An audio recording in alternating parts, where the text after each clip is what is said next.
Hi students, 12th standard accountancy, chapter 1, illustration 15. From the following particulars, calculate total purchases. கீழே கொடுத்துருக்க particulars வச்சு total purchases கண்டுபிடிங்கன்னு சொல்லியிருக்காங்க. Total purchases கண்டுபிடிக்கணும்னா நமக்கு என்ன வேணும்? கேஷ் பர்ச்சேஸும் கிரெடிட் பர்ச்சேஸும் ரெண்டும் ஆட் பண்ணால் தான் என்ன கிடைக்கும்? நமக்கு டோட்டல் பர்ச்சேஸ் கிடைக்கும். கேஷ் பர்ச்சேசஸ் அவங்க இன்ஃபர்மேஷன்லேயே கொடுத்துட்டாங்க. நமக்கு என்ன தேவை? கிரெடிட் பர்ச்சேசஸ் கண்டுபிடிக்கணும். ஸோ கிரெடிட் பர்ச்சேசஸ் கண்டுபிடிச்சா தான் நமக்கு கேஷையும் கிரெடிட்டையும் ஆட் பண்ணி டோட்டல் பர்ச்சேஸ் கண்டுபிடிக்க முடியும். ஸோ கிரெடிட் பர்ச்சேஸ் கண்டுபிடிக்கணும்னு நமக்கு என்ன தேவை? நம்ம என்ன ப்ரிப்பேர் பண்ணணும்? டோட்டல் கிரெடிட்டார்ஸ் அக்கௌண்ட் நம்ம ப்ரிப்பேர் பண்ணுவோம் இல்லையா? அதில் தான் நமக்கு என்ன அந்த ஃபார்மேட்டை யூஸ் பண்ணி டோட்டல் கிரெடிட்டார்ஸ் அக்கௌண்ட் ப்ரிப்பேர் பண்ணால் தான் நமக்கு கிரெடிட் பர்ச்சேசஸ் கால்குலேட் பண்ண முடியும். ஸோ ஆனால் இவங்க அடிஷ்னலாக இன்ஃபர்மேஷன் கொடுத்துருக்காங்க. டோட்டல் கிரெடிட்டார்ஸ் அக்கௌண்ட்டுக்கு தேவைப்படுற அடிஷனை தவிர இன்ஃபர்மேஷன் தவிர அடிஷ்னல் இன்ஃபர்மேஷன் கொடுத்துருக்காங்க. அது என்னன்னாக்கா பில்ஸ் பேயபிள்னு கொடுத்துருக்காங்க. ஓகேவா? ஸோ பில்ஸ் பேயபிள் அப்போது நம்ம என்ன செய்யணும்? டோட்டல் கிரெடிட்டார்ஸ் அக்கௌண்ட்டும் கண்டுபிடிக்கணும், பில்ஸ் பேயபிளும் கண்டுபிடிக்கணும். ஃபஸ்ட்டு டோட்டல் கிரெடிட்டார்ஸ் அக்கௌண்ட் கண்டுபிடிக்கணும், ரெண்டாவது பில்ஸ் பேயபிள் அக்கௌண்ட் கண்டுபிடிக்கணும் ஃபார்மேட்டை யூஸ் பண்ணி. அடுத்தது தான் மூணாவது என்ன செய்யணும்? டோட்டல் பர்ச்சேசஸ் கண்டுபிடிக்க முடியும். ஸோ ஃபஸ்ட்டு என்ன செய்கிறோம்? பில்ஸ் பேயபிள் ஃபார்மேட் என்னன்னு பார்த்தா தான் நம்ம அது பிரகாரம் சம்மை அப்ளை பண்ண முடியும். ஸோ பில்ஸ் பேயபிள் ஃபார்மேட் ரொம்ப சிம்பிள். நமக்கு டோட்டல் கிரெடிட்டார்ஸ் அக்கௌண்ட்டில் வரா மாதிரி தான் இருக்கும். அதே மாதிரி ஹெட்டிங் எழுதிக்கிறோம். ஃபார்மேட் என்னது? Debtor side, creditor side. Debtor சைடில் 2 காலம் இருக்குது, கிரெடிட்டார் சைடில் 2 காலம் இருக்குது. ஓப்பனிங் பேலன்ஸ் எப்போவுமே டோட்டல் கிரெடிட்டார்ஸ் அக்கௌண்ட்டில் வரா மாதிரியே ஓப்பனிங் பேலன்ஸ் எங்கே வருது?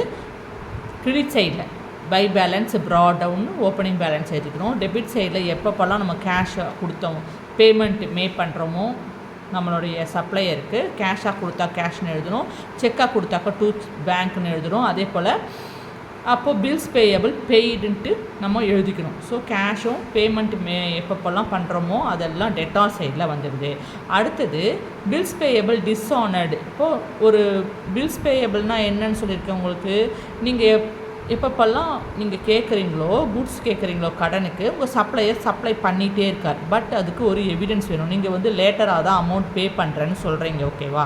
உடனே நீங்கள் குட்ஸ் வாங்கும்போதே பர்ச்சேஸ் பண்ணும்போதே கேஷ் ஆன் பர்ச்சேஸ் பண்ணுறதில்ல, நீங்கள் கிரெடிட்டுக்கு தான் பர்ச்சேஸ் பண்ணுறீங்க. ஸோ சப்ளையருக்கு ஒரு எவிடன்ஸ் வேணும். அதனால் ஒரு அஃபிஷியல் டாக்குமெண்ட் ஒன்று ரெடி பண்ணுறாங்க. அதிலோட உங்கள் பேர், கடன் வாங்கின ஒரு பேர், கடன் கொடுத்த சப்ளையர் பேர்.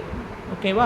அடுத்தது என்ன குட்ஸ் ஐட்டம் வாங்கியிருக்கீங்க, என்ன டேட்டுக்கு வாங்கியிருக்கீங்க, எவ்வளவு வாங்கியிருக்கீங்க, அதோட அமௌண்ட் எவ்வளவு, அந்த அமௌண்ட்டை என்றைக்கு செட்டில் பண்ண போகிறீங்க அந்த டேட்டு, அப்புறம் உங்கள் சிக்னேச்சர். ரெவன்யூ ஸ்டாம்பில் உங்கள் சிக்னேச்சரோட கொடுத்துருவீங்க. அந்த பர்டிகுலர் டேட்டில் அந்த பில்ஸை நீங்கள் அக்செப்ட் பண்ணிக்கிறீங்க. நான் பே பண்ணுறேன்ட்டு அந்த பில்ஸை அக்செப்ட் பண்ணிடுறீங்க. ஸோ இப்போது நெக்ஸ்ட் மந்த் 2ஆம் தேதி நீங்கள் அந்த பில்ஸை செட்டில் பண்ணுறீங்கன்னு வச்சுக்கோங்களேன். இப்போ 2ஆம் தேதி கொண்டு போய் அந்த ஒரு என்ன செய்வார்? சப்ளையர் பேங்க்கில் கொண்டு போய் போடுவார். பேங்க்கில் கொண்டு போய் நீங்கள் அக்செப்ட் பண்ண பில்லை போடும்போது சஃபிஷியன்ட் அமௌண்ட் அங்கே இப்போது 10,000 ரூபாய்க்கு வாங்கியிருக்கீங்க. 10,000 ரூபாய்க்கு நீங்கள் உங்கள் பேங்க் அக்கௌண்ட்டில் பணம் இருக்கணும் அந்த 2ஆம் தேதி அன்றைக்கி. அப்போ தான் அவர் அந்த பில்லை வந்து பேங்க்கில் கொடுக்கும்போது அந்த பில் வந்து என்ன ஆகும்? அக்செப்ட் ஆகிடும், அவருக்கு கேஷ் எடுத்துக்குவார். ஓகேவா? பில் வந்து கிளியர் ஆகிடுச்சு. பட் சப்போஸ் அந்த பில் டெபாசிட் பண்ணும்போது பேங்க்கில் உங்கள் அக்கௌண்ட்டில் அந்த 10,000 ரூபா பணம் இல்லைன்னா பில்லு வந்து என்ன ஆகிடுது? டிஸ்ஆனர் ஆகிடுச்சு. இப்போ பில்ஸ் டிஸ்ஆனர் ஆகிடுச்சுன்னா நீங்கள் எங்கே என்ட்ரி போடணும்? பில்ஸ் பேயபிளில் டெபிட் சைடில் டு சன்ட்ரி கிரெடிட்டார்ஸ் அக்கௌண்ட் போட்டுட்டு ப்ராக்கெட்டில் பில்ஸ் பேயபிள் டிஸ்ஆனர்டுன்னு எழுதுகிறோம். ஓகேவா? அடுத்தது க்ளோசிங் பேலன்ஸ் நமக்கு தெரியும். ஓகேவா? அடுத்து என்ன செய்கிறோம்? டோட்டல் எங்கே வரும்? டெபிட் சைடில். கிரெடிட் சைடில் பேலன்சிங் ஃபிகர் நமக்கு பில்ஸ் அக்செப்டட். பில்ஸ் டிஸ்ஆனர் எங்கே வந்ததுன்னா அக்செப்டட் எங்கே வருது. இது என்ன பண்ணுவோம்? நம்ம டோட்டல் கிரெடிட்டார்ஸ் அக்கௌண்ட்டில் ட்ரான்ஸ்ஃபர் பண்ணுவோம் இந்த பில்ஸ் அக்செப்டடு. அதை நம்ம லேட்டராக பார்ப்போம். ஸோ நமக்கு டோட்டல் எங்கே கிடைக்குது? பில்ஸ் பேயபிள் அக்கௌண்ட்டில் டோட்டல் கிரெடிட்டார் அக்கௌண்ட்டில் கிடைக்கிற மாதிரியே பில்ஸ் பேயபிள்லையும் டோட்டல் டெபிட் சைடில் கிடைக்கும், பேலன்சிங் ஃபிகர் கிரெடிட் சைடில் கிடைக்கும். அந்த பேலன்சிங் ஃபிகருக்கு என்னென்னு எழுதணும்? By sundry creditors account. ஒரே ஒரு ஐட்டம் மட்டும்தான் இங்கே பில்ஸ் பேயபிள் அக்கௌண்ட் கிரெடிட்டார் சைடில் வரும், அது ஓப்பனிங் பேலன்ஸ் தான். இது ஆன்சர். நீங்கள் பேலன்சிங் ஃபிகர் கண்டுபிடிக்கிறது. அதுக்கு சன்ட்ரி கிரெடிட்டார்ஸ் அக்கௌண்ட் பில்ஸ் அக்செப்டட்னு எழுதுறீங்க. ஓகேவா? ஃபார்மேட் பிரகாரம் ஃபஸ்ட்டு நம்ம மார்க் பண்ணிக்கலாம். சன்ட்ரி கிரெடிட்டார்ஸ்னாலே இதுக்கு opening balance. Opening balance of the sundry creditors sundry total creditors அக்கௌண்ட்டில் கிரெடிட் சைடில் பை பேலன்ஸ் ட்ரா டவுன் எழுதுவோம். பில்ஸ் பேயபிள் ஃபஸ்ட்டு ஏப்ரல்னா எழுது opening balance of the bills payable.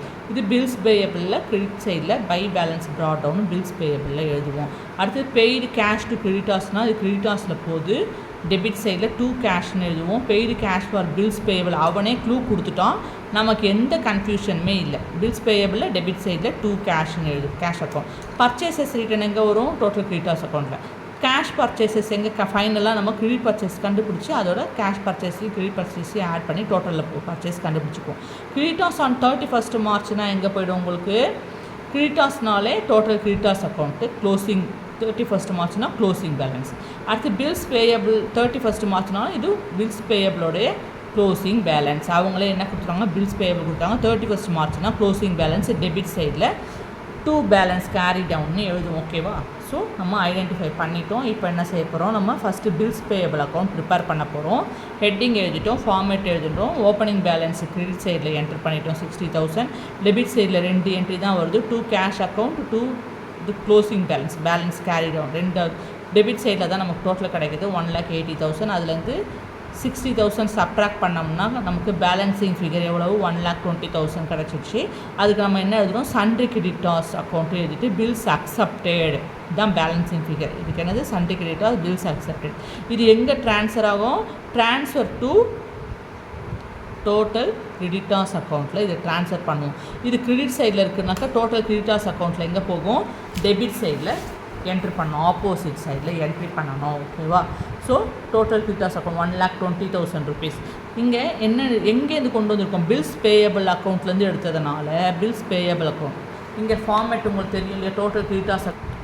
நல்லா கவனிங்க, format of the total creditors account. இந்த ஃபார்மேட்டில் 2 பில்ஸ் பேயபிள் பில்ஸ் அக்செப்டட்னு டெபிட் சைடில் இருக்கா. இது எங்கேருந்து ட்ரான்ஸ்ஃபர் ஆகிருக்கு பில்ஸ் பேயபிள் அக்கௌண்ட் நம்ம இப்போ ப்ரிப்பேர் பண்ணோம் இல்லையா, அங்கேருந்து இதை எங்கே பண்ணியிருக்கோம் டோட்டல் கிரெடிட்டார்ஸ் அக்கௌண்ட்டுக்கு டெபிட் சைடில் ட்ரான்ஸ்ஃபர் பண்ணியிருக்கோம். ஓகேவா?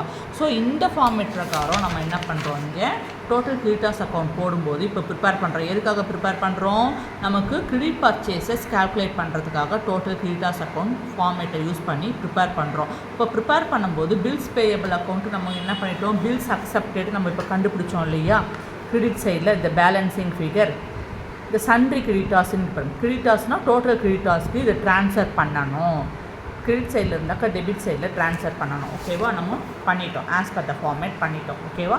இப்போது என்ன ஓப்பனிங் பேலன்ஸ் கிரெடிட் சைடில் என்ட்ரி பண்ணிட்டோம். அடுத்தது கேஷ் பே பண்ணியிருக்கோம் 2 கேஷ் அக்கௌண்ட். பர்ச்சேஸ் ரிட்டர்ன் பண்ணியிருக்கோம் 2 பர்ச்சேசஸ் அக்கௌண்ட். பில்ஸ் பேயபிள் அங்கேருந்து இங்கே ட்ரான்ஸ்ஃபர் பண்ணியிருக்கோம். Transfer from bills payable account அங்கேருந்து இங்கே ட்ரான்ஸ்ஃபர் பண்ணியிருக்கோம். அடுத்தது க்ளோசிங் பேலன்ஸ் எழுதிட்டோம். டெபிட் சைடில் தான் நமக்கு டோட்டல் அதிகமாக இருக்குது. ஸோ 5,55,000 ரெண்டு சைடும் டோட்டல் எழுதிட்டோம்.